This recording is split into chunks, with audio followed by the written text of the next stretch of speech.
సంబంధించినటువంటి శాసనాల్లో ముఖ్యమైనటువంటి శాసనం వచ్చేసి హాతిగుంప శాసనం అనేసి చెప్పొచ్చు. ఈ హాతిగుంప శాసనాన్ని వేయించింది కారవేలుడు. ఈ కారవేలుడు ఎవరంటే కళింగ ప్రాంతాన్ని పరిపాలిస్తున్నటువంటి మహామేఘవాహన వంశానికి చెందినటువంటి రాజు.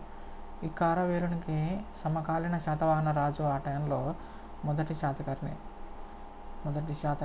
అయితే మొదటి శాతకర్ణిని లెక్క చేయకుండా ఈయన కారవేలుడు తన సైన్యాన్ని పశ్చిమంగా పంపించడం జరుగుతుంది. ఆ సైన్యం వచ్చేసి ఎంతవరకు వచ్చిందంటే కన్నబెన్న నది అనేటువంటి ఆ నది ఆ ప్రాంతం దాకా కూడా చేరుకోవడం జరిగింది అని మనకు హాతిగుంప శాసనం తెలియజేస్తుంది అన్నమాట. అలాగే ముష్క నగరంపై దాడి చేసి ఆ నగరాన్ని ఆక్రమించుకొని ముష్క నగరానికి పితుండ అని పేరు పెట్టడం జరిగింది. ఎవరు అంటే కారవేలుడు అన్నమాట. తర్వాత ఈ కారవేలుడు తన హాతిగుంప శాసనంలో శాతవాహన రాజులకు సంబంధించినటువంటి చతురంగ బలాల గురించి కూడా వివరించడం జరిగింది. ఇది చాలా ఇంపార్టెంట్. శాతవాహన రాజుల యొక్క చతురంగ బలాల యొక్క వివరణ ఎక్కడ ఉందంటే హాతిగుంప శాసనం. ఈ హాతిగుంప శాసనాన్ని వేయించింది ఎవరు అంటే మనకు కారవేలుడు అని గుర్తుంచుకోవాలి. నెక్స్ట్ ఇంపార్టెంట్ నాసిక్ శాసనం. నాసిక్ శాసనాన్ని వేయించింది ఎవరంటే గౌతమి బాలశ్రీ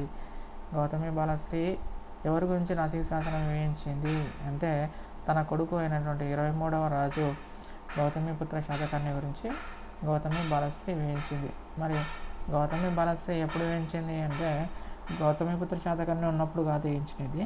అయితే గౌతమిపుత్ర శాతకర్ణి యొక్క కొడుకు వాసిష్ఠిపుత్ర పులామావి పరిపాలిస్తున్నటువంటి టైంలో మనకి గౌతమి బాలశ్రీ నాసిక్ శాసనాన్ని వేయించింది.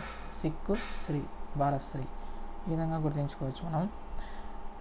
ఈ నాసిక్ శాసనంలో గౌతమి బాలశ్రీ తనని తాను రాజర్షి పత్నిగా వర్ణించుకునింది. అంటే గౌతమి బాలశ్రీ వాళ్ళ యొక్క భర్తకి రాజశ్రీ అనేటువంటి అది ఉందనుకోండి బిరుదు, ఈమె రాజర్షి పత్ని ఆ విధంగా బిరుదు ఇచ్చుకునింది అనమాట. దాంట్లో గౌతమిపుత్ర శాతకర్ణి యొక్క విషయాలు, ఆయన యొక్క సామ్రాజ్యం ఎంతవరకు విస్తరించి ఉంది అనేటువంటి అన్ని విషయాలు కూడా మనకు బాలశ్రీ వేయించినటువంటి నాసిక్ శాసనం తెలియజేస్తుంది అనమాట.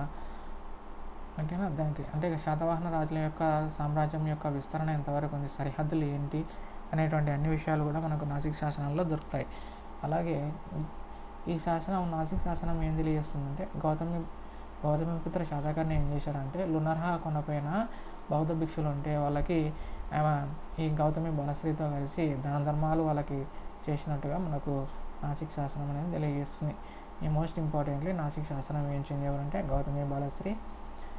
తర్వాత నాసిక్ శాసనం ఎవరి గురించి తెలుపుతుందంటే గౌతమిపుత్ర శాతకర్ణి గురించి తెలియజేస్తుంది. ఎవరి కాలంలో వేయించింది గౌతమి బాలశ్రీ అంటే వాసిష్ఠిపుత్ర పులామావి కాలంలో వేయించింది అనేసి మనం గుర్తుంచుకోవాలి. ఓకేనా. Let's stop here.